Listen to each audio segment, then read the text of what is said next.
Hello everyone, welcome to the stream. Today we're going to be looking at how to look better, sound better and present better in Zoom using Ecamm Live and also Stream Deck. Something that I've covered a lot on the channel in various different videos before, but this is really a sort of follow-on from the session that I did as part of the Ecamm Live Zoom Workshop just last week. And so in there I was talking about sort of managing the tech and using these three things together. So I thought I'd just build on that a little bit more and do a little bit of further workshopping, if you like, and live demonstrations of how to get things set up. So specifically today, I thought we would look at how to set up a few scenes in Ecamm. We did do this in the previous session as well, but we'll set up a couple of different scenes here. So first of all, just a couple of basic scenes. When I'm on consultations calls with people to help them set up their Ecamm and Zoom and stuff like that, this is the sort of first thing, is like, what scenes do I actually need and how do we do it? Because if you're used to working in Zoom, then you'll be used to doing screen sharing in Zoom and things like that. And so we want to get away from all of those things that are built into Zoom and do it in Ecamm. It's going to be so much simpler. So we'll set up some basic scenes, and then what we'll do is we will have a look also at how to bring in a guest presentation as well. So then we'll set up the scenes needed for that, and then we'll go over to somebody joining on interview mode. Because one of the questions that often comes up, certainly in the Ecamm group, is, you know, how do we go about getting somebody in on interview mode? What do they see from their side? Certainly these are the questions that I get, at least. And what's the sort of whole process for that? And specifically, if you want to bring somebody in where they're not just a guest, but they're actually sharing a presentation, how do we use, how do we do that? It's actually pretty simple. As with most things, it's just a series of small, simple steps. So we'll go and walk through that today. And then we'll also look at the audio and video settings that you need for going into Zoom from Ecamm, and then how to set that up in Zoom as well, so that you're getting the best quality audio and video. Because there are a few different things that you can do in Zoom to actually improve the performance that you're going to get out of it. So it's not just a case of turning on the virtual camera and virtual mic in Ecamm, sending that into Zoom, and then you're good to go. There are some things in Zoom side that we need to adjust as well. And really, it comes down to the fact that Zoom is assuming that you know nothing and that you have got poor audio and poor video quality. So they do lots of things which are really helpful to people who are using their built-in microphones and built-in cameras and things like that. But when you are taking a little bit more care and attention about things, and you've got good quality video and good quality audio, then we need to turn some of those little sort of training wheels off. We don't need the stabilizers. So that's what we'll be looking at today. Now, I'm talking about Ecamm. I know that everybody in the chat is well aware of what Ecamm Live is, but just because of the title of this video, for those watching on the replay, if you're finding this for the first time, I should probably explain what Ecamm Live is. So Ecamm Live is a live production software for the Mac. It's what I'm using to do this whole live stream. It's what I use to make all of my videos on my YouTube channel. And it allows you to bring in various different cameras, things like that, just as we've got here, but I could have different camera angles if I wanted, and bring them all together and create a series of different scenes. And that's actually what we'll be doing next. But then you can add also graphic overlays, videos, images, just like you can see over here, and record or live stream from the Mac. But the thing that really makes it amazing, and especially for today, is because as well as being able to record and live stream, you can also use Ecamm Live as a virtual camera on your Mac, which means that any application which can see a camera can also see the output from Ecamm. And that means we can take all of the production values of Ecamm Live into Zoom. And so you can get a free trial of Ecamm Live at takeonetech.io/Ecamm. And I highly recommend it. It has transformed in no small way my life, really, because of the stuff that I've done on YouTube just wouldn't have been possible without Ecamm, and the things that it can do in Zoom have really sort of elevated my my Zoom presence, if you will. So that is what we are talking about today. Now, before we get into it, I do just want to quickly go through and acknowledge everybody in the chat. Great to see you here, Albert, and what a fantastic trip going to get married in Spain. How lovely that must have been. So great to see you here. Mr. Duncan, Mr. Moderator, I should say, Paul Duncan, the Mr. Moderator. Great to see you too. And Jeff, as always, we've got the UK contingent in. I see Michael's in as well. Great to see you. And Keely, no problem if you're out and about. I know Zoom's not really your bag. If you want to learn about an alternative to Zoom, then check out Discord for Creators, because I am also loving Discord as well. So Lots of great things to say about that. Hey, Sammy, great to see you too, as ever. And hello, Sonny, great to see you here as well. I think first time on this live stream, so great to see you here. And let's have a little look. Okay, so let's get into it, shall we? And we'll start by just talking about setting up some scenes. Because as I said, when I'm doing consultations with people, the first question is, right, I want to use Ecamm and I want to use it with Zoom. So how do I go about sort of setting things up? What's the process? Because it is obviously more than just the camera. We can start with just the camera. So if I come over and just start with just a plain scene, and let me just change this to the camera for a second. You know, obviously you can just start with that. That's basically what you're going to look like when you first start using Ecamm. It will just be a plain camera with nothing else on it. So what we want to do is look at how to sort of build this out. And hello, Murray, great to see you here from Portland. Great to see you. So let's go into demo mode, and I'll start to just sort of build out a few scenes. And I thought what I'd do is build out basically just a couple of scenes, and that is going to be a main shot, but then also one where we're going to share a presentation, and then we'll look at how we can use that to share someone else's, because these for me are the most sort of common shots that people want to use with Zoom. And then also I guess we should do a screen share one, shouldn't we? So let's start and do that. What I'll do then is I'll just share my screen in demo mode. So hopefully, let me see, can you see that? We need to come over here. Just 1 second, a minute. We need to go in here and come down to that one. That will do. Command Shift D. There we go. So now we are in demo mode. So now you can see my Ecamm layout. Now your Ecamm layout may look completely different to this, because the thing about Ecamm is it is all sort of customizable. You've got all these different palettes and utility windows that we can lay out on the screen. And we've just got a blank scene. Forget about all of these other scenes. These are all the scenes that I use for this, for the live stream and for my YouTube video. So let's just pack those ones away. Let's pack this one away. And so we'll just assume that we've just got this one scene up here. Now we've started with a view of the camera, and the default in Ecamm, by the way, is that when you start a new scene, it will default to showing the full camera. I actually prefer to start with a blank canvas, if you like. So if I come up to the scene menu, and here, instead of the source being camera, we can change that to blank like that. And that gives us a blank background. Now, this is I'm not going to do a full Ecamm tutorial, because that would take much longer than this live stream. I do have a course about that. I'll tell you about that a little bit later. But this is basically the scenes panel. So this is the different sort of views that we've got, if you like. And then this over here is the overlays panel, where this is all the sort of content that we're going to be adding into it. Now, you can see that there is an image in the background, and that's because if I just hide a couple of these, like this one. So if you actually start with a scene source as blank, you will actually have a blank background like this. But you can add a background image. So this is what I've got. So this is a good way to sort of brand your all of your presentations. Having something that is in the background all of the time that is, could have your company logo or something like that, then that's going to be a sort of great way to give a sort of unity across all of your different scenes. And in fact, if you just think about the different scenes that I've got in my presentation, so there's like one like this, I've got one where I'm doing screen sharing, I've got one over here, and they've all got this same background image in the background.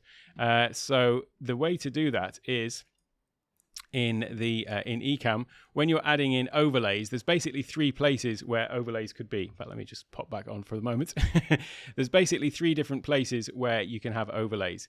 And if you look over in the window on the right hand side here, we've got either show in all scenes, so you can have the overlay is going to show in absolutely every scene, or show in the current scene. So this camera overlay that I'm in at the moment is showing in just the current scene.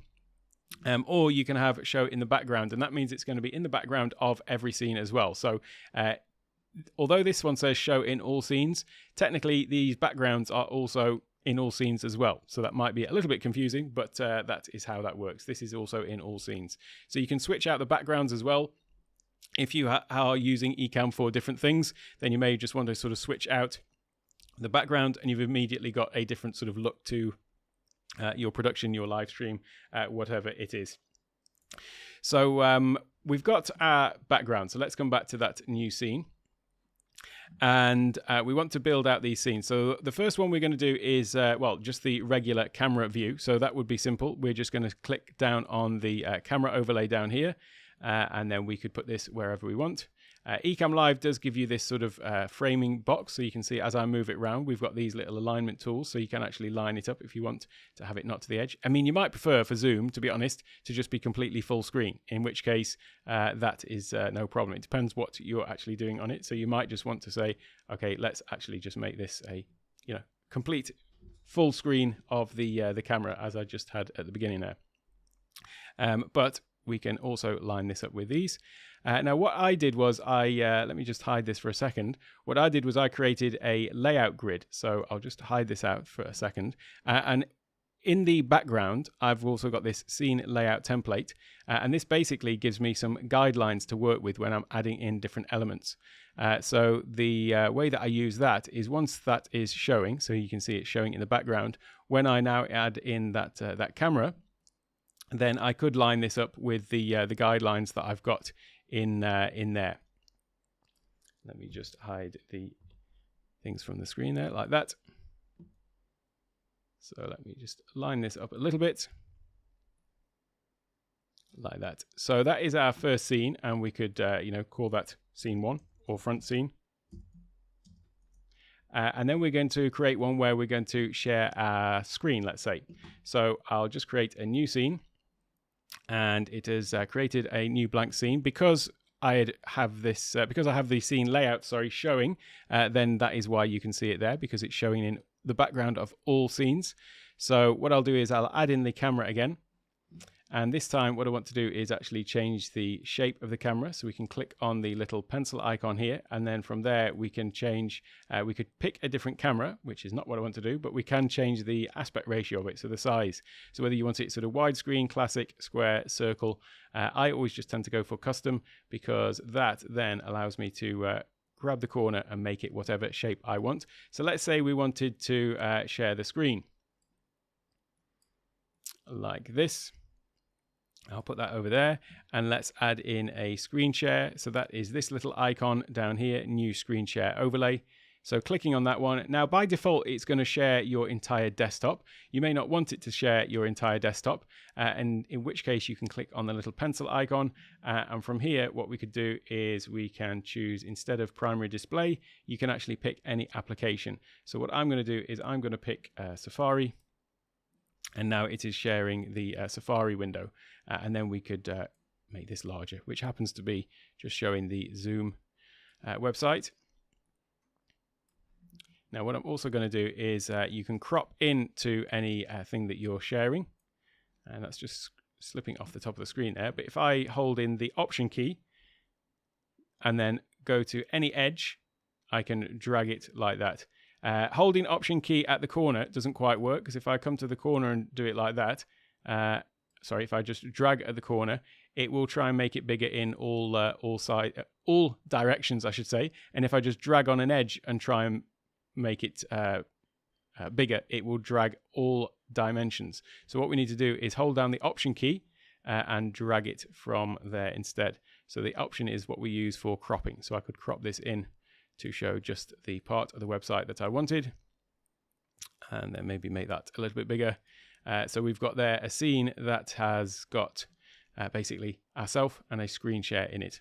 And then once we've laid these all out, by the way, of course, we can just turn off we can turn off the layout template. So that has now gone. So if I come out of demo mode for a second, then you'll see that we've got this full scene now, and then we've got our first scene, and we can easily flick back and forth between them.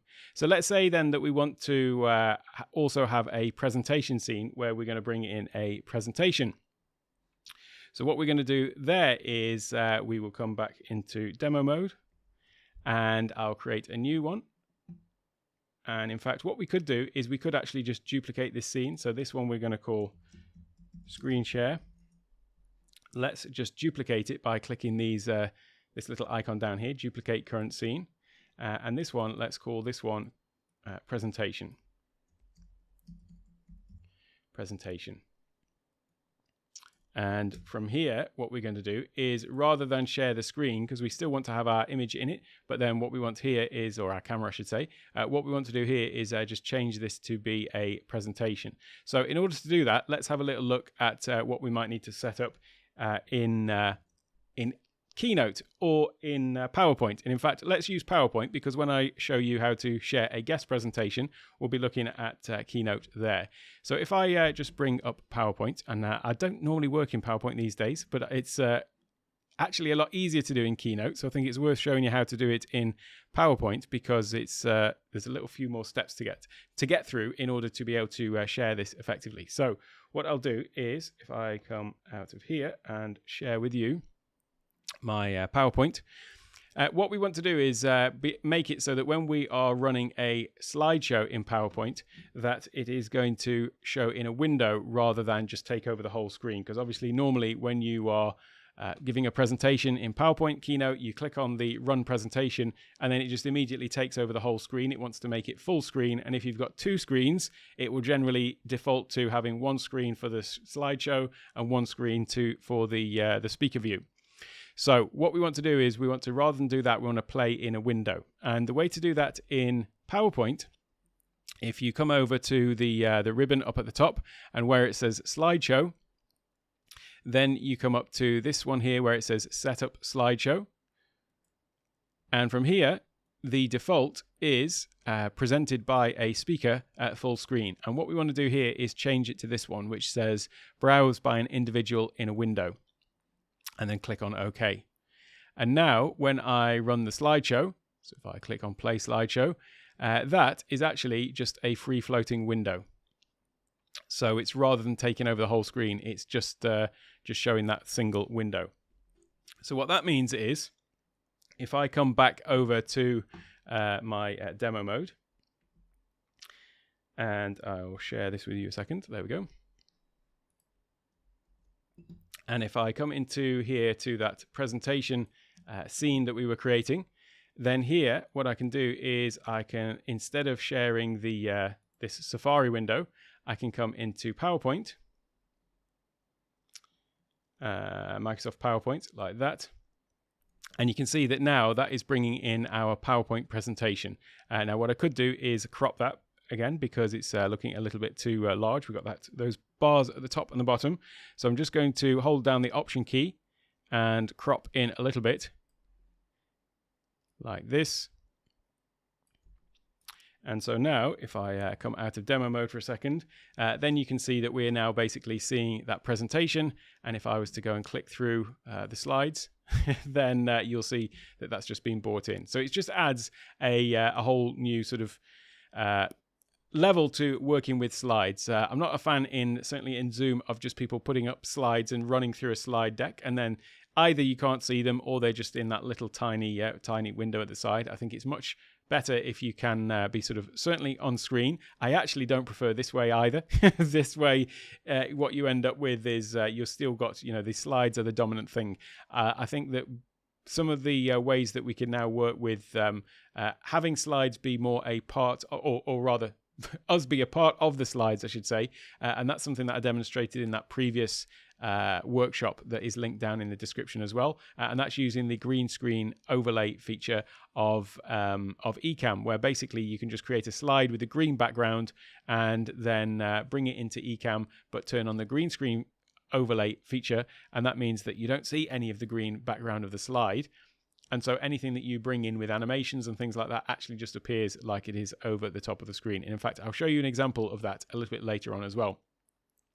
But creating sort of immersive presentations where you become a part of them, I think is the way to go, so that you become an integral part of the content rather than just kind of like over off to one side looking at the content, as I'm doing right now. But anyway, still, I think that this is much better than just simple slides on the screen. Now, what you can also do with Ecamm, obviously, is use all of the other overlays. So far, we've got the camera overlay, which is what I'm in.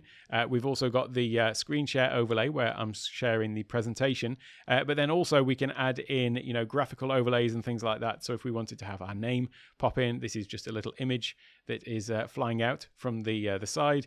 So, obviously if you're thinking about going into Zoom, then you could replace the little Zoom name tag at the bottom, which is just really small in the bottom corner. You might want to actually have a full sort of lower third with a title or something like that, or maybe have it fly in and out, just as that did. And in fact, that one that I did there was just simply an image. And so if I come back into here, my loop deck stopped working, so that's why I'm taking a little bit longer than normal on this. But that was literally just an image overlay. So this was this one. And then all I'd done with that was, if you've got any image that is in Ecamm, and by the way, this is when I say it's an image overlay, it's just literally an image.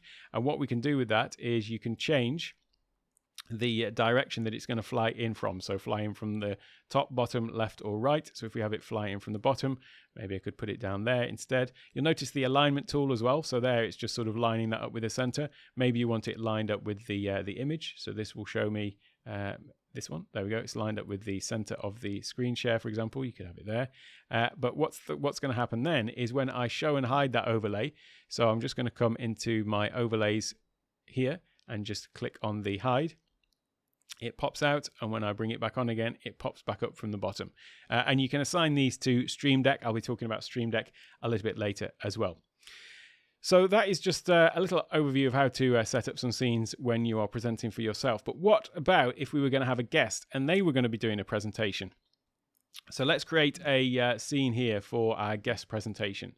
So the first scene we want to do is, in fact, let's just modify this scene, shall we? So I'll just click on duplicate and I'll call this guest presentation. There we go.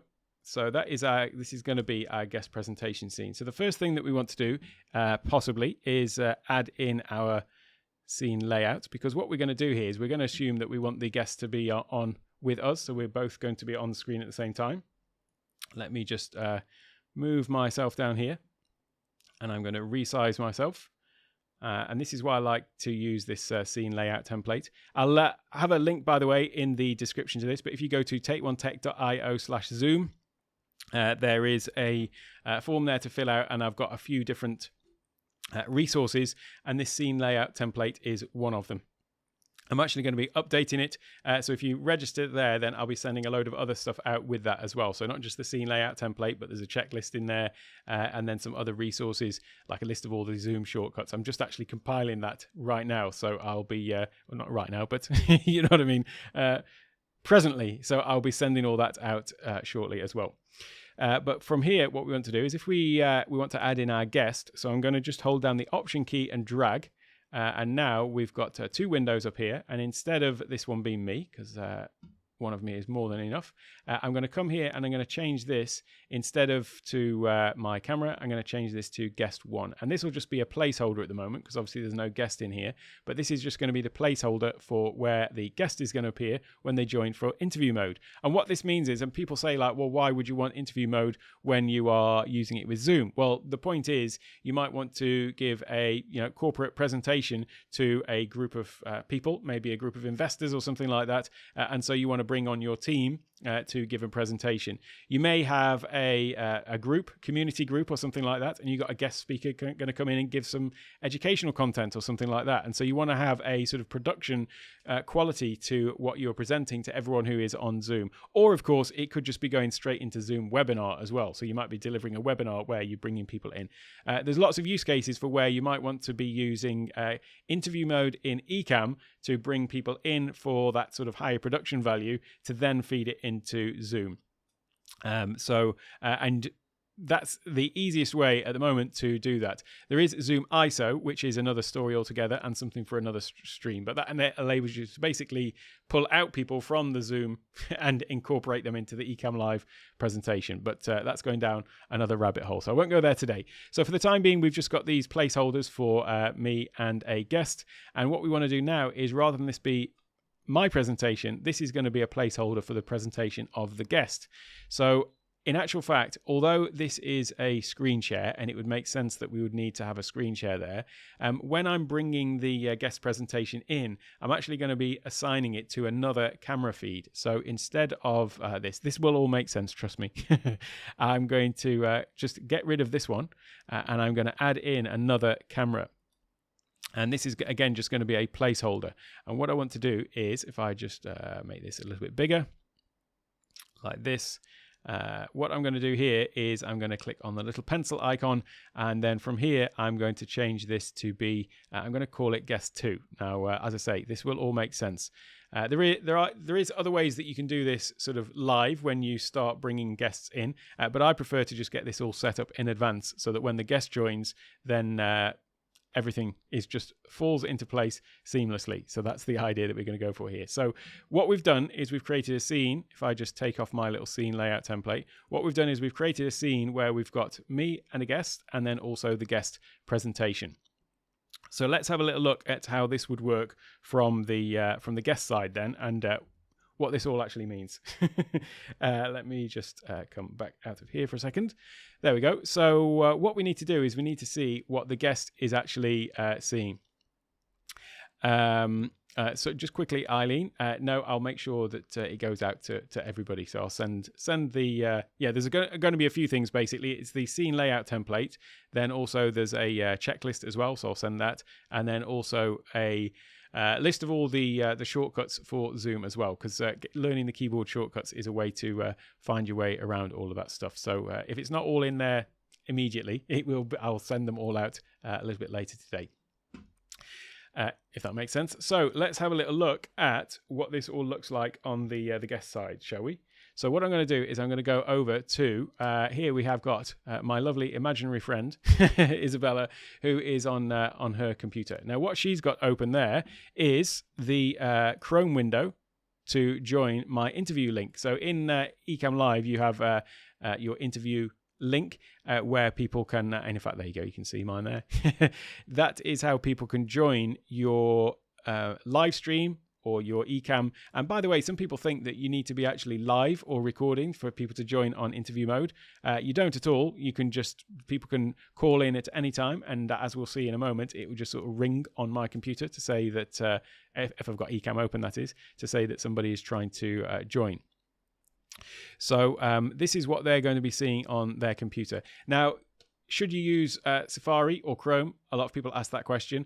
Chrome is the one that is going to give the best results in this case, which you might think is unusual for an Apple product on an Apple device. But there's certainly some things in terms of sharing the screen and sharing the or using virtual cameras in Chrome that just work better. So it's advisable to use Chrome, Firefox, or indeed any of the other browsers, because they're all based on Chrome. Safari can sometimes be an issue. However, it does work on Safari as well. But just to know that is why people are always advising to use it on Chrome. So when the guest comes over to my my interview link, then what they're going to see is this. They're going to see a page where they can select their camera. Now here I'm just using, I'm actually doing a bit of a hack here because I'm just using the Ecam Virtual Cam on this camera, just with this picture in it. So it's just to simulate the fact that this is somebody on the other end. But here you could basically just choose whichever camera you wanted.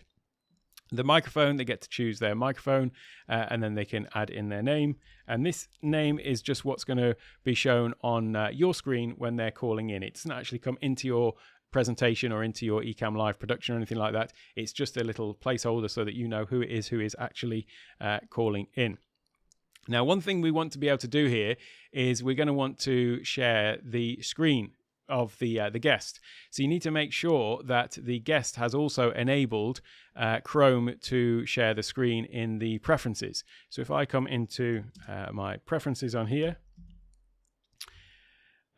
system preferences. So in the security and privacy, so this is all on the guest computer now we're looking at. Security and privacy, then there'll be one here which is called screen recording. And so if they are going to be sharing a presentation, you'll just need to make sure in advance that this is enabled, and we should see Chrome in here somewhere. He says, I'm not seeing it now. Let me have a little look.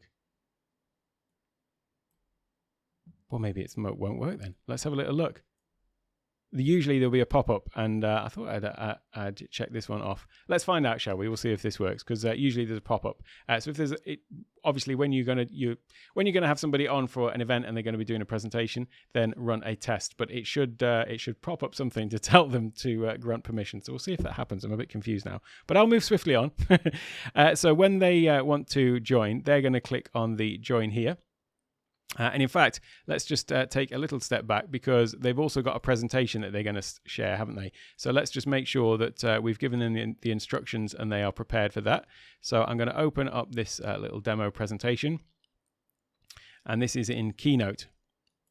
And just as we did in PowerPoint on my computer, on this computer, we need to make sure that this is going to play in a window as well. Otherwise, it's just going to take over their monitor. Now, it could be that they've got two monitors, in which case they might be quite happy for it to display on one particular monitor, but I'm just going to assume not. Now, there is a play button up here for Keynote, but we can also right-click and click on Customize Toolbar. And in there, you'll see that as well as the play button, there is also a button for play in window, and so you can just drag that and drop it into the toolbar. The other place that you can get that as well is if you click play, then you can choose the option here. So either play in window or play full screen. So if we just play in window like that, then it will also just play it in the window. So what I'll do is if I just click play slideshow now, you'll see that that is now playing this presentation in a window, just as we had on our computer with PowerPoint. So both PowerPoint and Keynote can play in a window. Okay, so that will come in useful in a moment. So what I'm going to do now is I'm going to click on join. This is saying connecting. I'll just mute the microphone. And if you heard that little noise there, that is to say that somebody is trying to join the call.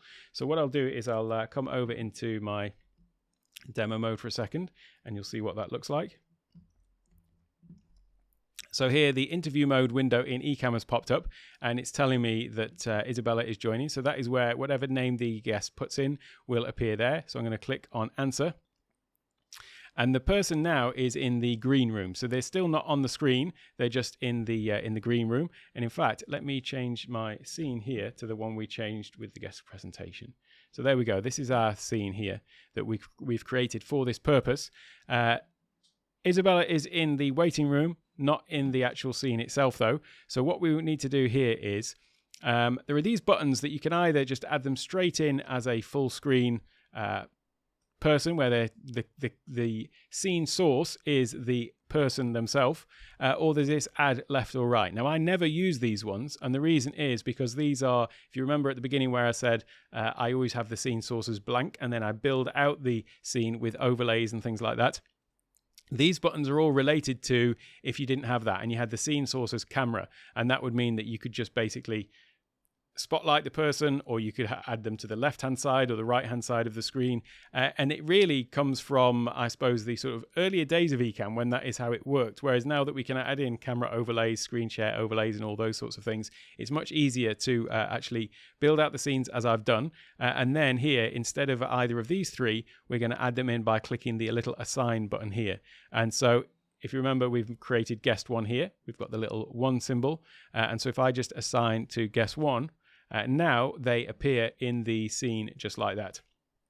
Now, one thing to note is we are able to control the image quality, or the image, I should say, of all of the guests as well. So here we've got our camera effects window in Ecamm, and this is where we can change the, all the settings of our own camera. So I could zoom in my camera, for example, here.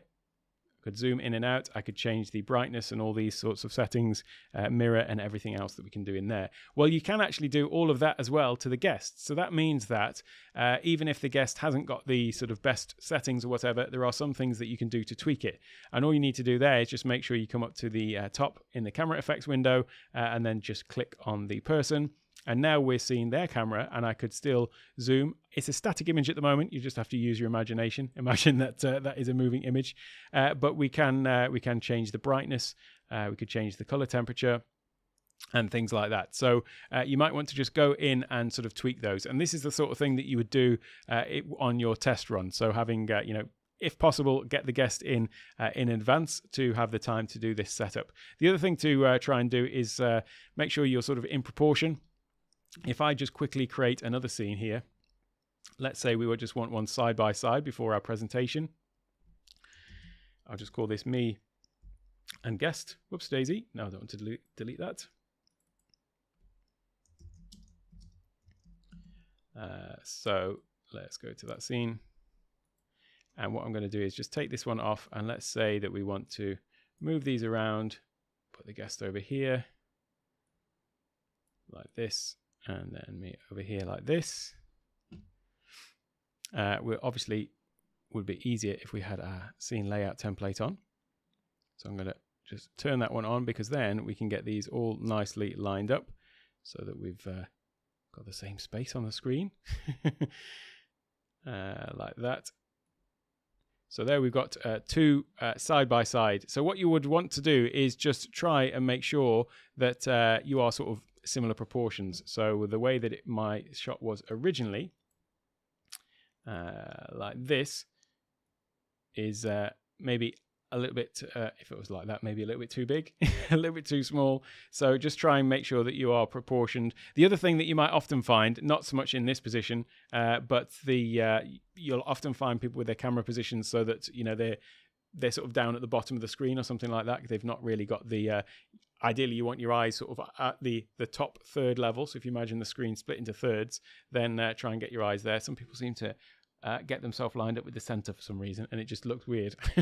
So you do have that control over the guest's camera, that you could sort of align that up. So if, you know, they were sort of off center or something like that, then you could just use that to sort of crop in and get them in the right position there. So let me just go back to this guest presentation one though, because what we want to do now is we want to bring in their presentation. So if we have a look at the interview window again, these are the windows we want to concern ourselves with. We've got the camera effects one. We don't need to concern ourselves with that one too much now. But we've also got the interview window, and you can see that it's showing me and then also the guest. So let's go back and have a look at the guest side and see how they're going to share their screen. So outside of demo mode, if I come back over to this one for a second. So let me have a little look. I am sharing the wrong thing. 1 second. It's because, there we go. It's because she's seeing my screen. What I need to do is I just need to take off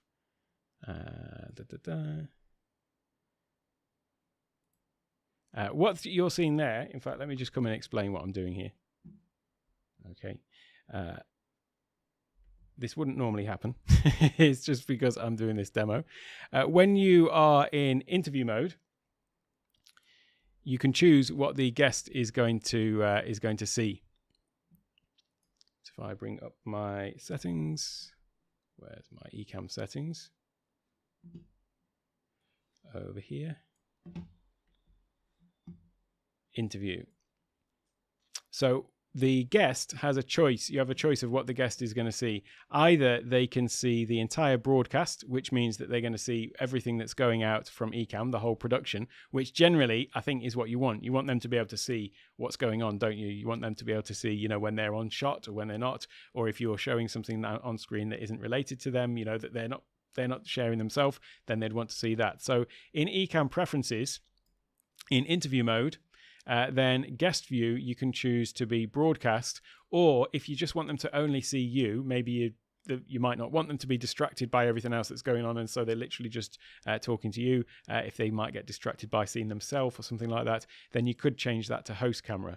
So I tend to always have that as broadcast, but in this case, I'm going to change it to host camera, because what was happening there was when I was sharing the screen from the guest with you to show you the process, then it was having that sort of like affinity effect. Infinity. There we go. So now this is what she's seen on her screen, and you can see that whereas before she was seeing the entire broadcast, now it's just showing her basically my camera feed, so she can see exactly just my camera that you're seeing up here as well. So now they are going to want to share their screen, and let me have a look. Share screen. Now, you see, this is indeed not allowing me to share the screen now. Let me just come in here a second. And in fact, I'll have to come back up here because what I need to do is quickly come into my system preferences on that computer. Copy this link. Sorry about this. I need to allow screen sharing. I was right in the system preferences. So it is not doing that. So just while I do that,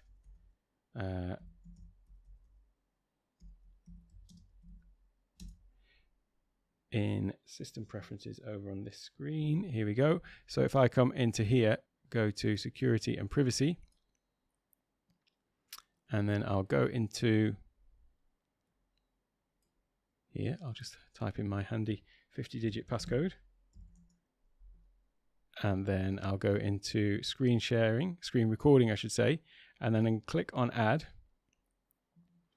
And I'm going to click on Chrome, or type Chrome, I should say, and add it in like that. Quit and reopen. There we go. So now we've got Chrome in there.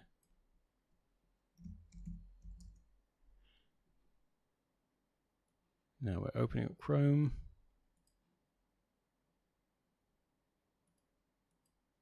And I'm going to come into here.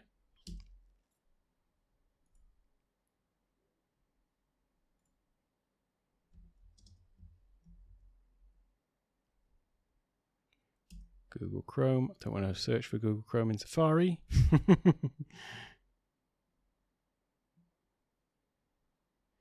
Here we go.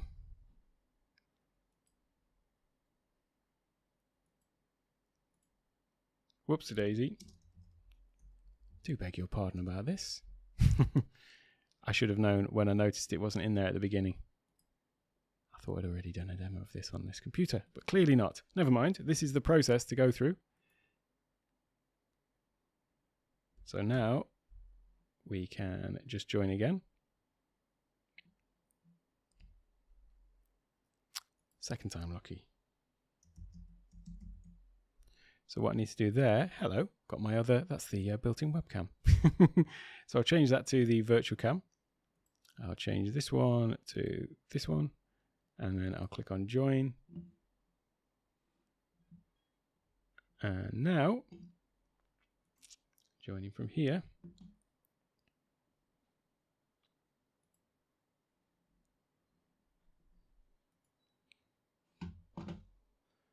I will come in here.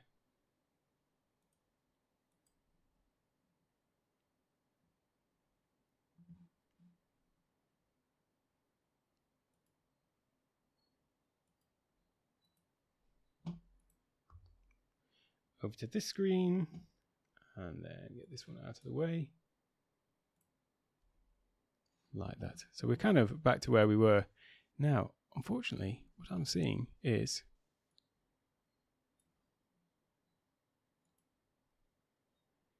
what I'm not seeing here, unfortunately, in my Chrome is the screen sharing.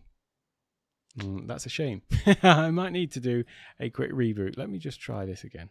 I'm going to try with another browser just quickly. Otherwise, I'll have to just move on.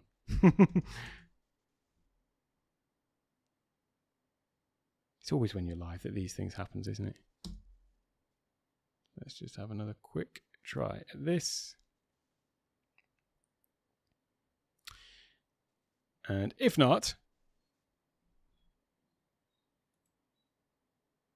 then I'll move swiftly on. Yeah, the thing with the Safari, so I'm just trying it in Safari now. The thing with Safari is that you can't use the sort of built-in the virtual cameras. So I'll just try this one. And no, I think I'm just going to have to abandon this particular part of the demo until I figure out exactly why my Chrome is not allowing me to share my screen in this instance. I do have a full demo of how to do this in another video, but I'm just not quite sure as to why this is not working for me this particular time. Never mind. I shall move swiftly on. So That's thrown me a little bit, but never mind. That, in essence, though, is how you would bring in a guest and then add their presentation in. But I've got to now find out exactly why it's not working for me this time. I can bet it's human error. I can bet there's something silly that I've just not toggled on to this. Have I got something? I've got to think if I've got something that's blocking it or something. Never mind. I will move on. And I'll just assume that we've set up our scenes. And by the way, if you do want to learn all about Ecamm Live, then there is also my masterclass, which does cover absolutely everything. And I can tell you, I've got a very good demo of this in there. I'm just wondering now why it's not working for me. But the Ecamm Live masterclass is everything you need to know about Ecamm Live without the errors. And this is at ecamlivemasterclass.com. Takes you through from beginner through to advanced on Ecamm, and covers not just Ecamm, but also how to use Ecamm with Zoom, with Teams, and with Discord, and then how to bring in presentations and things like that. And I've demonstrated this that I've just been talking to you about so many times before, and it's letting me down today. But I can assure you it's perfectly correct in the Ecamm Live Masterclass. So you can head over to ecamlivemasterclass.com to sign up to that. It's $147, but it is lifetime access. So the idea is that it is just your online Ecamm encyclopedia, your go-to resource for everything related to Ecamm Live. And it is continually updated. One of the things about my YouTube channel is I'm constantly making videos about Ecamm and various other things, Stream Deck. But you know what? The developers, Ken and Glenn of Ecamm, they move at such a rate that often the stuff that's on my channel is out of date. It's not out of date enough to remove it completely. There's still lots of useful information there, but some of the information is now, not technically the way that you do things. So the idea of the masterclass then is that it's just continually updated, and you can always know that if you want to know how to do something, the latest, best way to do it will always be in there. So you can find that at that link. So with that said, let's move swiftly on as I try and just pull myself together after my slight failure there with that setting up that demo. What I'm going to show you is how to then take this all into Zoom. So we're going to assume that we've got our different scenes there. We got whoops daisy, where is it? So we've got this one, we've got our main scene, we've got one where we're sharing our screen, we've got one where we're sharing our presentation, we've also got one with me and a guest. We would have one with our guest presentation if I could figure out just what I had done at this precise moment, but let's just assume that we want to take all of this into Zoom. So how would we go about doing that? Well, Ecamm has a feature called the Ecam Virtual Mic and the Ecam Virtual Cam. And that basically just means that whatever is happening in Ecamm will be showing up on your system as if it was just a camera and a microphone. And the way that we activate that is just simply, and by the way, this is a Pro feature. So there is two levels of Ecamm. There is the regular and Pro. And with Pro, you get the virtual mic and the interview mode and stuff like that. So what I've been talking about today is a sort of Pro feature. But for me, it's certainly worth the upgrade cost for that. So if I come into my demo mode and I'm going to go to the output, then here you'll see we've got virtual cam and virtual mic. You just want to make sure that those are both switched on. And if it's the first time using it, it will just have a thing there to say install it. So you just need to do that. You'll need to grant some permissions, put in your password to let it have access to your system, and then you are good to go. So that is the virtual mic and virtual cam on. And now basically those just show up in your system as a microphone and a camera. So let's just have a look over in Zoom, shall we? If I come over into my Zoom, and I'm going to bring up my Zoom settings, and then I'll share my screen. So here we are in Zoom, and we've got our Zoom settings. So in video, what you'll see is down here where we can pick the camera, we can just come down here and we've got Ecam Virtual Cam, and that is the virtual camera. And now whatever's going into, whatever's coming out of Ecamm will be showing up in there. So that's where you can see the output there. So if I change to a different camera, so say this one, then it will pick up that camera. Hello. That's not looking as good as this one. And by the way, I'll be doing a studio tour after. I'll talk about that in a moment. But yeah, here you can just select any of your cameras. But if I choose the Ecamm Live Virtual Cam, then basically all of that production from Ecamm is just being fed straight into Zoom. Now, there are a couple of settings that you might want to be aware of here. So first of all, these down here, so original aspect ratio or HD, that will just make it to be 1920 by 1080, but you can just do that in Ecamm in any case. So it will either be original or HD there, so you can just leave that as it is.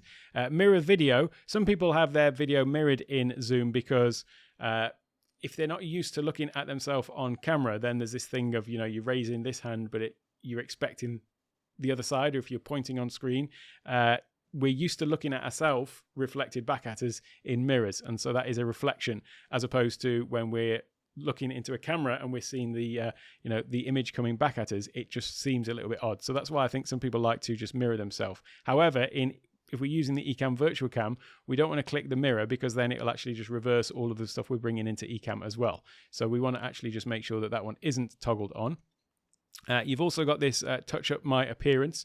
To be honest, this slider doesn't go long enough to be any help for me, but I know that some people do use it, and so that's just going to smooth out those fine lines and wrinkles.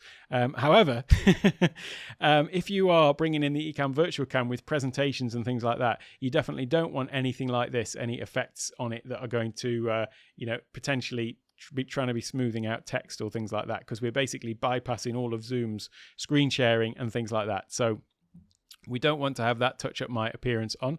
Same with adjust for low light. I'm going to assume that if you're using Ecamm, then you've got your lighting sorted out, and that's not an issue. So this one as well, we wouldn't want to do that, because that will adjust the overall picture. Because although we are, now sharing our screen in Zoom, we're bringing presentations and things like that, Zoom still, for all intents and purposes, thinks it's just a camera. So all of the built-in processing to adjust for light and things like that is going to apply it to everything. It's not just going to pick out, your face on the screen. So make sure we don't have any of those selected. Now, the other thing about video in Zoom is that it actually treats camera feeds a lot lower than it does screen sharing natively in Zoom, because it assumes that if you're sharing your screen in Zoom, then you might have some fine type or something like that on the screen, text that you're going to want to it needs to be clear on the other side. So when you go into Zoom and you click on share screen in Zoom itself, it actually bumps the resolution up of the feed that's going out from Zoom to all of the other participants, so that to make sure that they can actually see what's on the screen. But when you aren't sharing screen, when you're just using your camera, Zoom actually has got really quite a low resolution. In fact, it can be as low as far less than HD, so 720 and less. And in fact, it's rarely 720. You need to actually specifically request them to upgrade your account. So if you are on a paid Zoom account, you need to contact support and send an email requesting that your account be upgraded, and they will just do it. And in fact, I've left the link to the place where you would go to submit that request is down in the description of this video, as well as the text that you'd need to accompany that with. But basically, it's a bit sneaky, really, that they've got the potential to give you this really much better resolution, 720, and actually 720 is 720p is fine for Zoom calls and even screen sharing as well. It's just that they don't natively, they don't automatically enable it, and so you might be getting something far less than that unless you ask for it. So definitely go ahead and do that, and that will just improve the quality that you're getting and you're presenting out to everyone else as well. So those are a couple of steps in terms of the video. What you can also do then is come over into audio, and you may or may not want to use the Ecamm Live Virtual Mic. When would you want to use the virtual mic? Is if you have got maybe audio that is in your Ecamm Live production. So if you have got, I'm sure you're not going to do, big intro music and things like that for your Zoom calls, although you might do for webinars, but you might have sound effects or background music or something like that. Maybe you're doing a co-working session on Zoom and you've got background music that's playing through Ecamm. Whatever the case, if you want all of the audio to come from Ecamm into Zoom as well, then you would use the Ecamm Live Virtual Mic. And then it would just be a case of in the audio settings where you've got the microphone, just come over here and select Ecamm Live Virtual Mic. So here you can see that I've got the same mic that I'm using for Ecamm at the moment is working here. But if I was to play a sound effect, he says, wondering if I've actually got any sound effects queued up. What you'll notice is, let me have a little look. Let me just start playing some background music, shall I? And what you'll notice is, although you'll be able to hear it, you'll notice that the little bars here are not jumping up and down. So that means that Zoom isn't hearing it. So you can hear the music, but Zoom isn't hearing it. So now what I'll do is I'll come over to Zoom and I'll change this to Ecam Live Virtual Mic. And now you can see that the music is registering with Zoom. So that is the reason why you would use the Ecamm Live Virtual Mic in Zoom, is if you want to take your microphone, but also any other sound effects and things like that into Zoom as well. Now, when you are using the virtual mic, or if you're just using a good quality mic, I'm assuming because you are here and you are looking to level up your Zoom game, that you will be looking to improve your audio. And so once again, really Zoom's trying to put the training wheels on and make sure that everything is as good as it can possibly be for us. But to do that, they're just making a load of assumptions. So what you want to do is the default for this automatically adjust microphone volume. Zoom's going to have that on by default because it's going to want to make sure that there's no sudden loud noises, or it's going to maybe raise it if it's too low or something like that. So we want to just make sure that this is turned off, because we are going to be in control of our Zoom volume, and so we don't need it to control it for us. So just make sure that one is toggled off. There's also this suppress background noise, and that is as auto by default, but there's also low, medium or high. We're not actually going to use this, but just to explain what that's about, that is to basically remove any background noise that's going on whilst you are on Zoom calls. And the level of suppression is going to actually have a direct impact on the quality of your audio. So if you've got a low level of background noise and low level of background noise suppression, then it's not going to be working as hard to remove all of that noise. But just know that anything it is doing to suppress background noise will be distorting your actual voice and your actual audio. It's all processing. It's all going to have an adverse effect in some way, maybe not massive, but in some way on your actual audio. So we don't need to use this one though, because there is this option down here which is off by default. And so let's have a little look. Rob's just saying you can also get the Zoom upgrade via chat with tech support. That's a great point there as well. Yeah, I've left a link to the support page to email, but that's great. So just jump on the chat with them as well as the other option.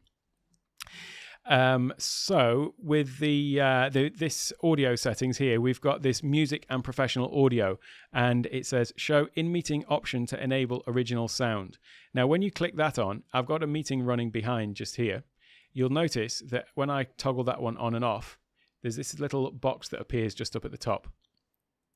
And then in the meeting, I'll explain exactly what this is. But in the meeting, you can then you see it says original sound off. And then you can just click on here, original sound on. So you can toggle it on and off from in the meeting.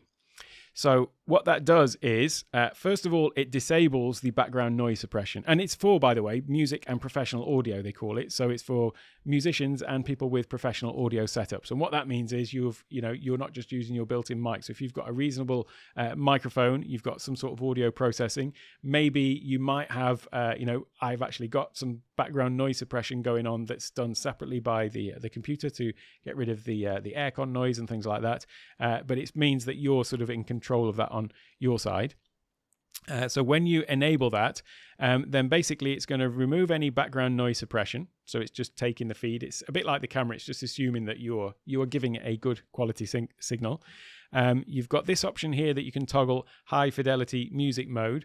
That is going to basically give the highest quality. Now it says for highest quality music, but it also equally applies to audio. It's just basically going to give you the highest possible audio quality that you can get within the limitations of transmitting the stuff over the network and within the limitations of what Zoom can provide. But just note, it does say there, it can increase CPU utilization and consume greater network bandwidth, and for best results use Ethernet connection. That is just a given. That goes for everything, to be honest. Always try to go wired. But yeah, just know that it will use potentially a little bit more CPU. I don't think in this day and age it's going to cripple anybody's computer, but just do note that that is going to be something.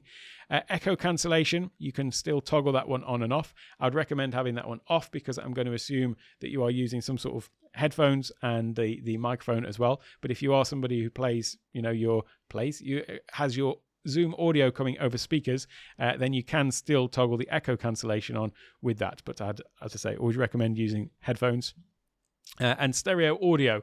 So generally, I'm speaking into a microphone. It's just mono. I don't need to worry about that. But if you did have, stereo audio, certainly for musicians, then you can turn that one on there as well. But for me, for just voice on the sort of things that I do, I just leave that one on, echo cancellation off, and stereo audio mode. Stereo as well would increase the bandwidth requirement as well, because there's effectively double the channels in fact. So that is that. Now, I think in terms of just the general setup, these are all things related to audio, but they're not actually to improve your quality. Things like mute my mic when joining a meeting, press and hold spacebar to temporarily unmute. That's a really useful feature, by the way, that a lot of people don't know, but it's just, if you are muted, just hold down the space and then you can talk, like a kind of push to talk button. And then in the advanced section, then there is the adjustments for echo cancellation, but since I'm not using that, you can change from auto to aggressive. Again, I advise against anything that is doing any sort of audio processing. But essentially now we've got higher quality image and higher quality audio going into Zoom. Just one thing to note is that original sound, you may find that it is off. If you log out of Zoom and open up Zoom again, you do just need to make sure to, as part of your sort of checklist when you're starting the meeting, making sure that your original sound is switched on, and you can toggle it off there as well. And you can, of course, adjust, microphones and video settings just from down here as well. So that is the that is the sort of settings in Zoom. And I'll talk a little bit about the loopback, because certainly if you're in Ecamm, and you might have heard people talking about loopback, when do you need to use loopback for Ecamm and Zoom? It's one of these things. And what is loopback, first of all, I should say? Loopback is an application for the Mac which allows you to do sort of audio routing and create virtual devices to send audio from one place to another. And it was only in the last version of Ecamm that we actually got the virtual mic. So the virtual camera's been around for a while, but the virtual microphone was in the last update to Ecamm, so that basically you can take all of the audio from Ecamm into Zoom. But before then, if you did want to take the audio from Ecamm into Zoom, you'd have to use this application called Loopback, and that allows you to take the feed of everything from there going into going into Zoom. So why do you still use that now? There is still a reason why you might need to use it, because, as I say, we've got the virtual mic to send stuff into Zoom. The time when you would want to use Loopback still, and I'll show you how to use that and set that up in a moment, is if you are doing something where you've got maybe bringing in interview guests and you want to send them into the Zoom. If it's only one way, that's no problem. You just use the virtual mic. But if you want to have them, the guests, be able to hear what's coming out from the Zoom call, or have the people from the Zoom call be able to speak and it be heard in the Zoom, in the Ecamm. Say, for example, you might have people on Zoom that you're feeding Ecamm into Zoom, but you might also be live streaming to a YouTube channel as well. So the Zoom becomes part of the live stream. Or you may be just recording in Ecamm and you want to be able to take questions from Zoom.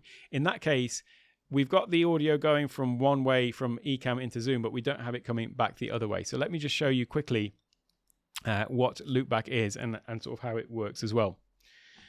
So this is Loopback. And these down this side are all basically virtual devices, virtual audio devices on the computer.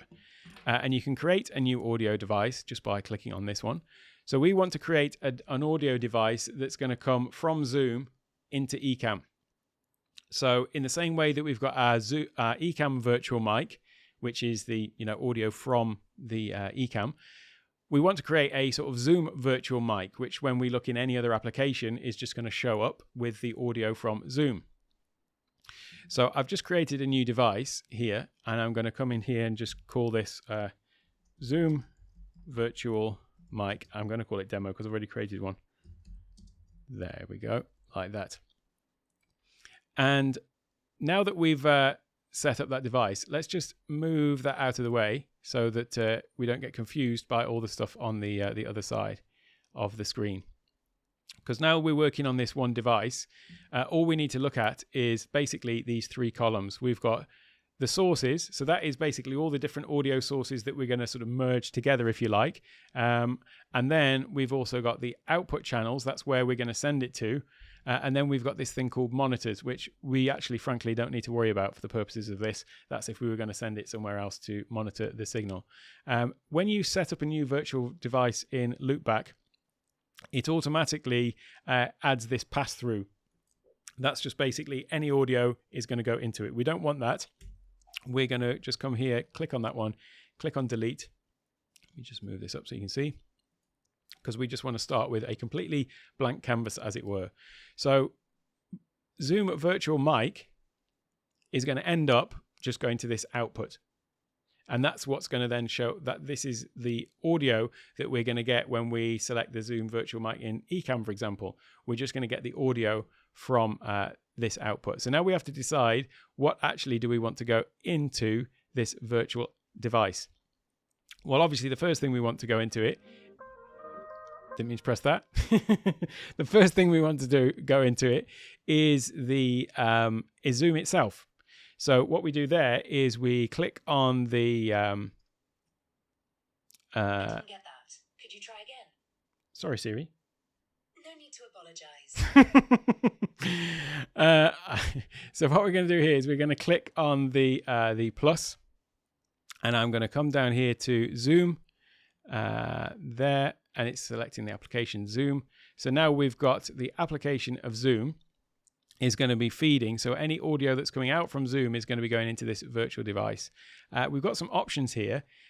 This one, mute when capturing. What that means is if something was using this audio device, if it was switched on, do we want to mute Zoom for everything else? Well, actually, we don't want that, do we? Because we want to still be able to hear what's going on in Zoom, and we want it to still be used everywhere else. So I'll just toggle this one off for now. And so that means that we're still going to be able to hear Zoom on the computer and everything like that, but it's just going to still be feeding into this virtual device. The other thing, though, that we want is we also want to include our microphone, because the audio that's coming out of Zoom doesn't include our own microphone. It only is the audio coming out.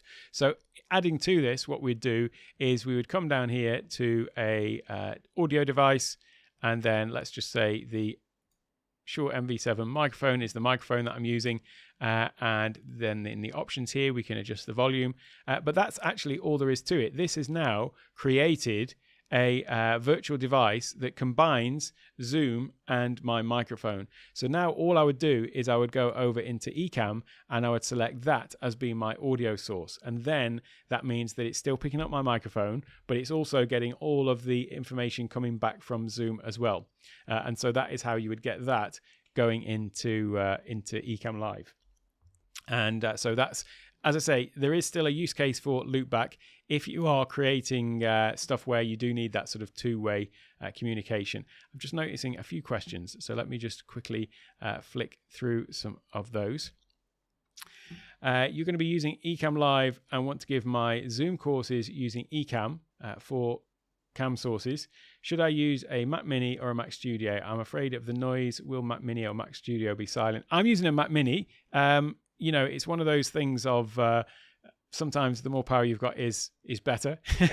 But certainly on the M1 series Macs, I mean, most of them are pretty capable. So I'm using literally the base model Mac Mini, and I don't have any issues with it. So don't get me wrong, the Mac Studio is still on my upgrade list.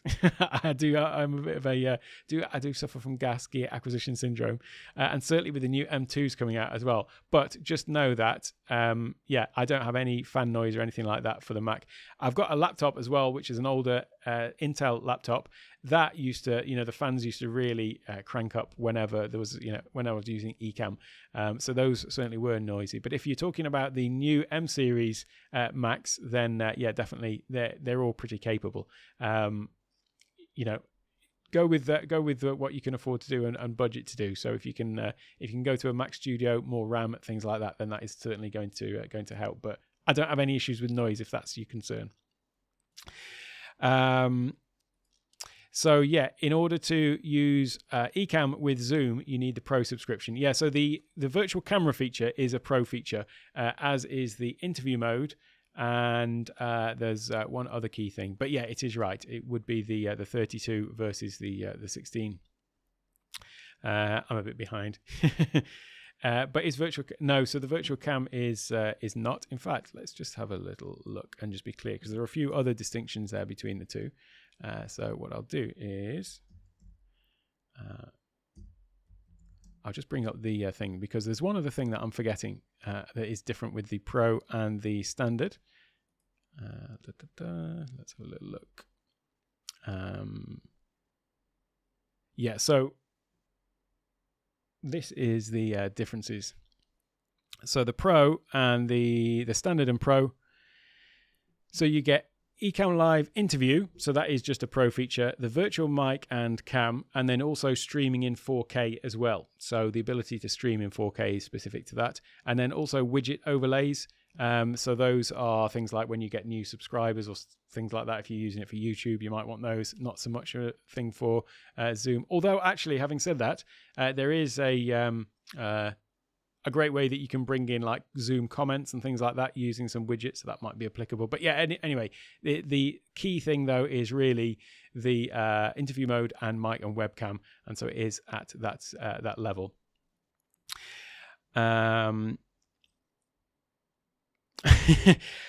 Well, I've got to say, Jill, the OBS thing, I actually I found Ecamm after going down the OBS route, and it's one of those things. It's kind of like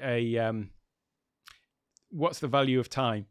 Because it's just, and what are you going to use it for? And what's the value that you're going to get out of it? Because, a year of Ecamm basically works out at just around about $1 a day or something like that.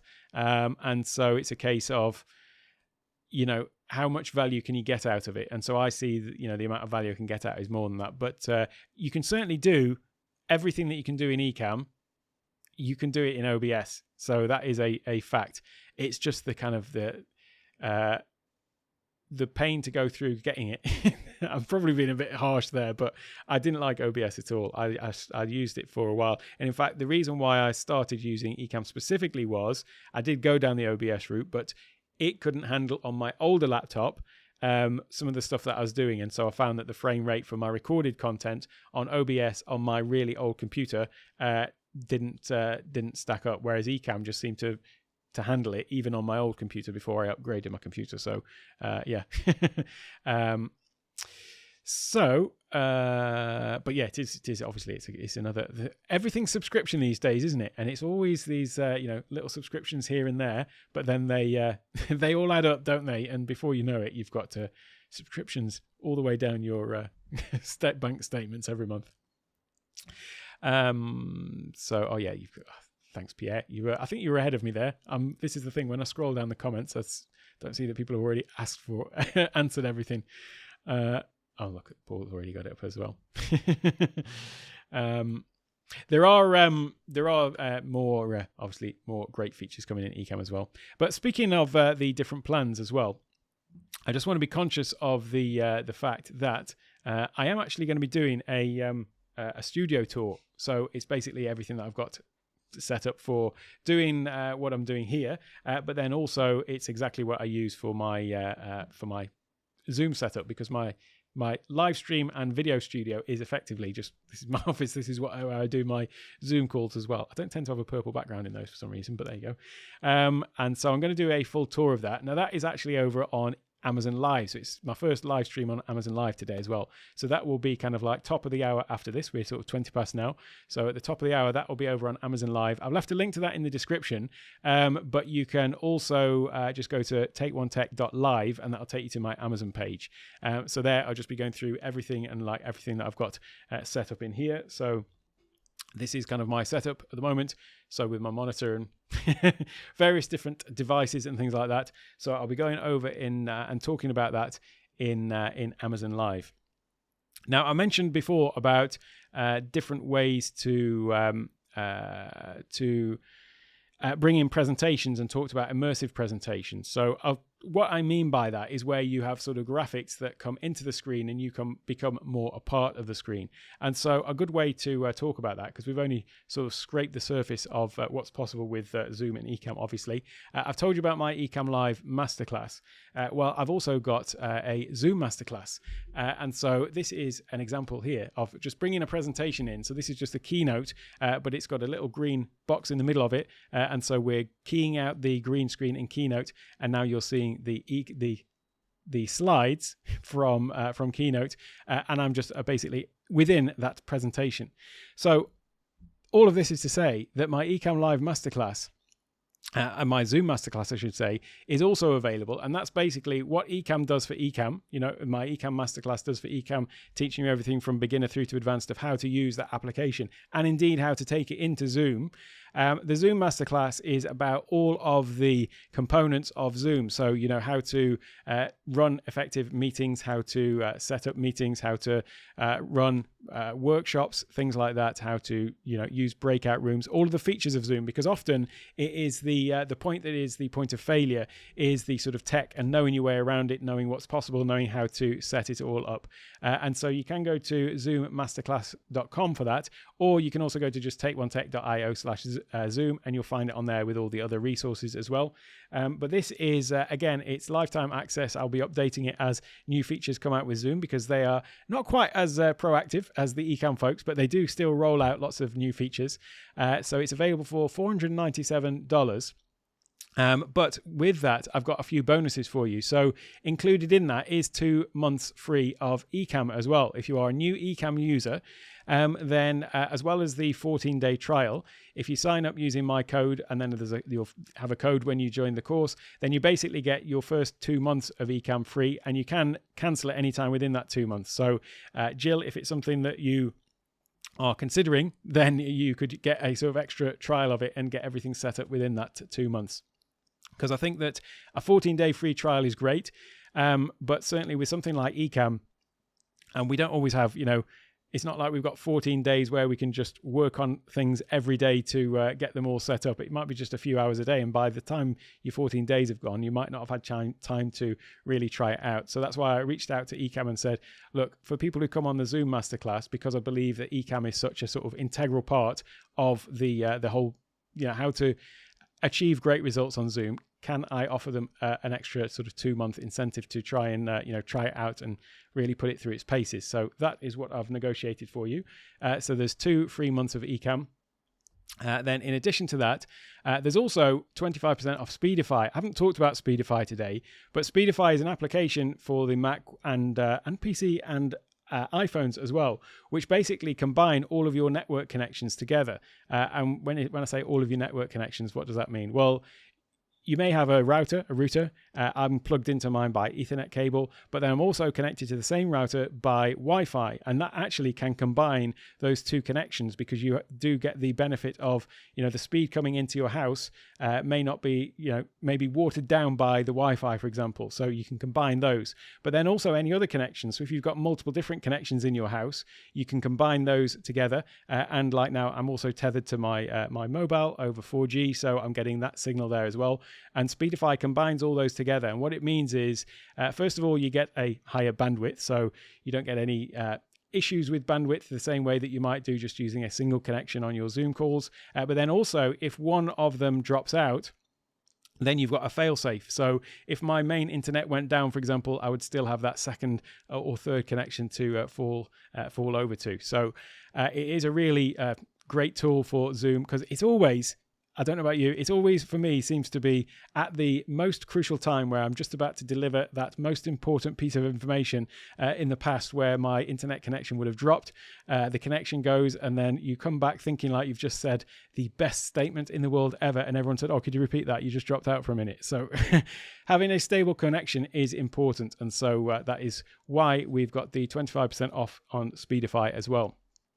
Now, I've also included 3 of my icon packs. So I talked about in the previous stream, and I'll just touch on it next, about the icon packs for Ecamm, for Zoom, and also one for Keynote, for making Keynote presentations. But the one for Zoom specifically, that's going to allow you to have the full control over Zoom.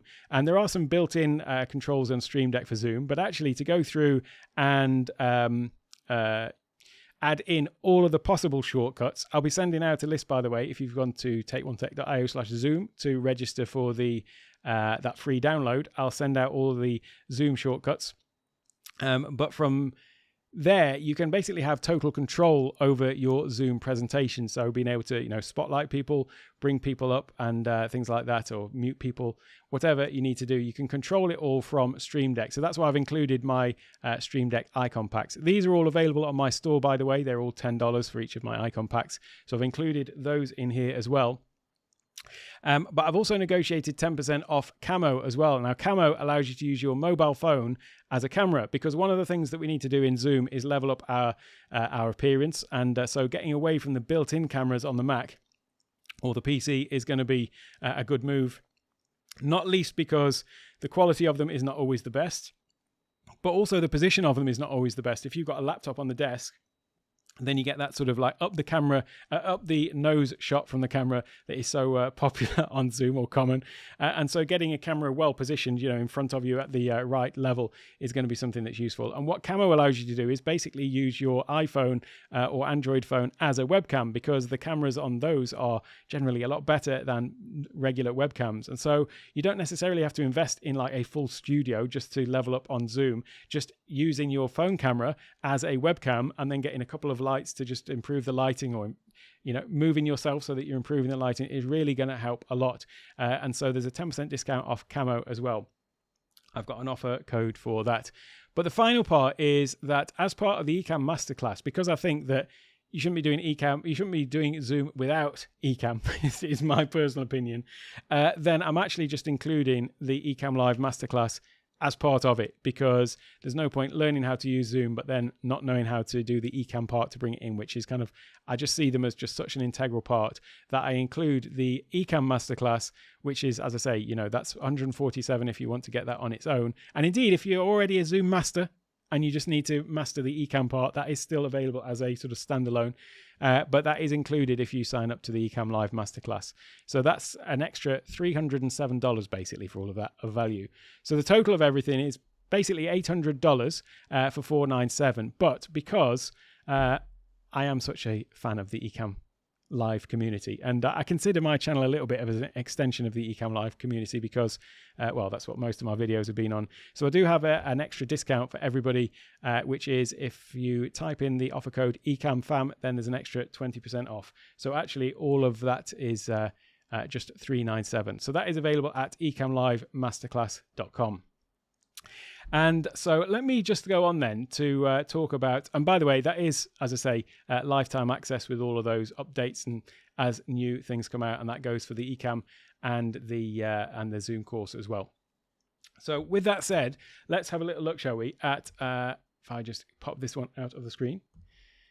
Let's have a little look at some of those the Zoom icon pack that I was talking about, because I just want to touch on that. I did cover that off on my other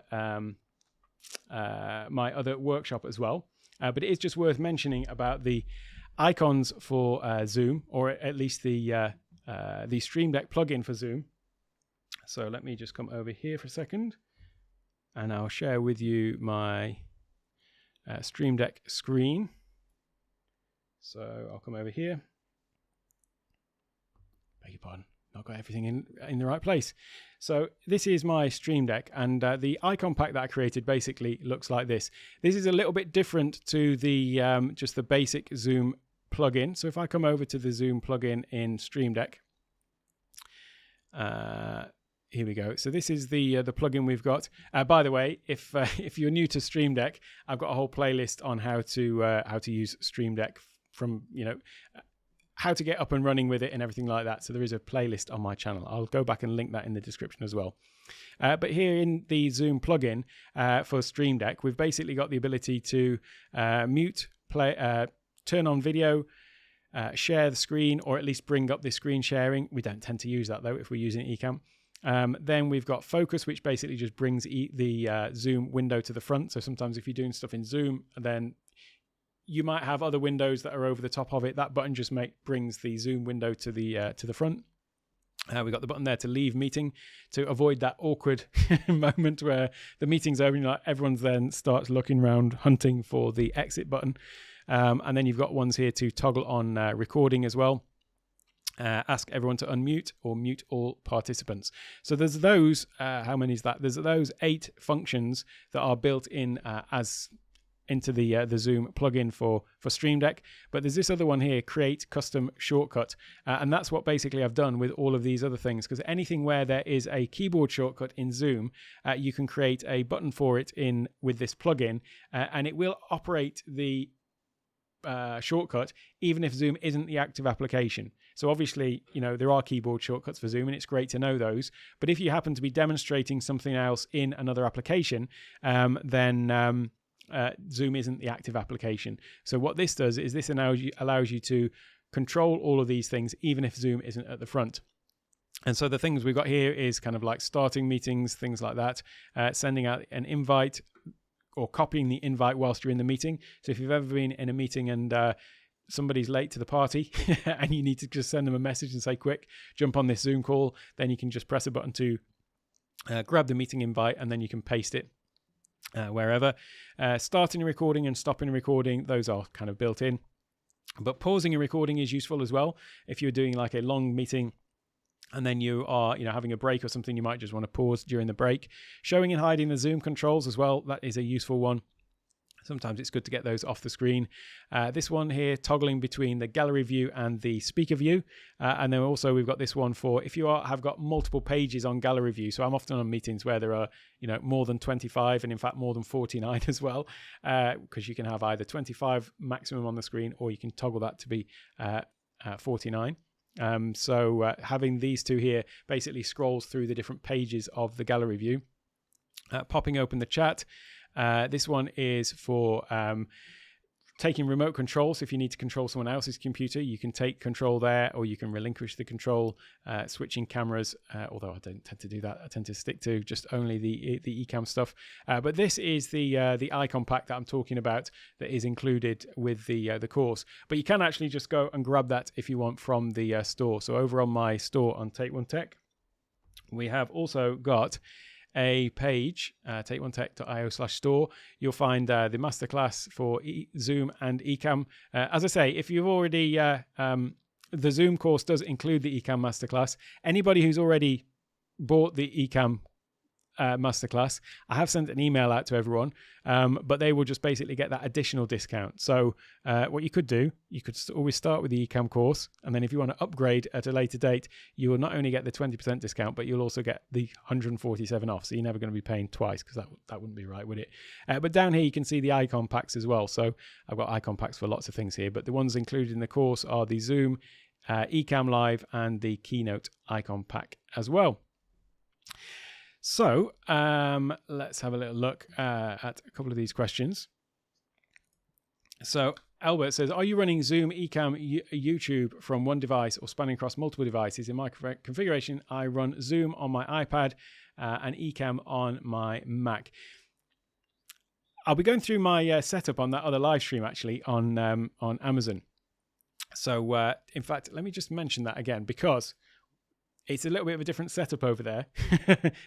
Let me answer your question first, then I'll go over to that. What I've actually got at the moment is I have got everything running on one device, but I do have a second computer. So when I was doing things like demoing this, other computer, that was all done using, it is on a physical second computer, and then I'm using the Mac's built-in screen sharing to share the screen of that over onto my main computer, and then I'm sharing that into Ecamm. another way that you can do it is you can actually have Ecamm, as well as sending everything out to the virtual mic, the virtual camera, you can actually already also send it out as an NDI source. So let me just come over here and I'll just quickly show you this because this is useful. So if I come into demo mode, so here I am in Ecamm Live, and now if I come over here to go to output and I go to NDI output and then choose on and select the resolution, right? Now everything that's coming out from this Ecamm is going to be transmitted over NDI. So that means that any other computer on the network that can accept NDI sources would be able to see it. And in fact, what I could do here, I don't think I've got it on the other computer. Right, so what I'd need to do here is, let's just do this because it's quite a useful demo, I think. And I know that you're a fan of NDI, Albert, so it is worth showing this. Let me come over onto my other computer for a second. Let me come over onto my other computer, and what I'm going to do is I'm going to open up Ecamm just quickly.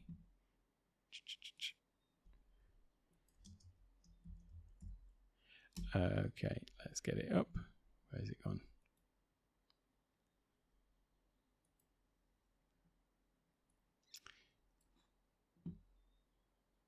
I should have been a bit more prepared for this. So where is my Ecamm Live window? It's not funny.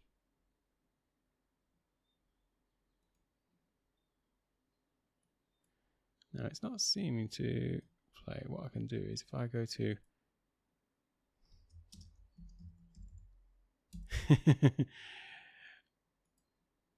right, output NDI virtual cam. Okay. Question: what does NDI do exactly? NDI stands for network. I'm forgetting the. It's totally slipped my mind now. It's basically a way to transmit video over networks. Is what it does. So you don't need to have a hardwired connection, and that's what it is. I don't know what's gone wrong. My mind's just gone a complete blank. But it is for network device interface, is it? Let's have a little look. Oh, we've got the bots in. So what I can do now is if I come and go back into my live demo mode just quickly. So what I've done is I've switched it on the other computer. So now here, where I click on this one to change, so this is a camera overlay. You can see my camera, and this is the my Canon that's selected there. But what you can see here is we've also got this one now, Alex MacBook Pro brackets Ecamm Live. That is the NDI feed from the other one, and you can see that now that's brought in that's basically the Ecamm Live feed from my other computer. So that's what that is. And it's as easy as that. So that is, I don't know quite how we got on that, other than the fact that we were talking about NDI. But that is how you can use that with the. That's how you get. And how did we get onto NDI? I forget now. I went off on a tangent, as I often do. Oh yeah, it was because Albert was saying how was I using it on two computers. So to offload some of the processing, it would be possible to do that on two computers and bring it in like that. Another video that I'm going to do will be about how to use Zoom ISO, and what Zoom ISO does. That actually creates a separate NDI source for the people that are in your Zoom call.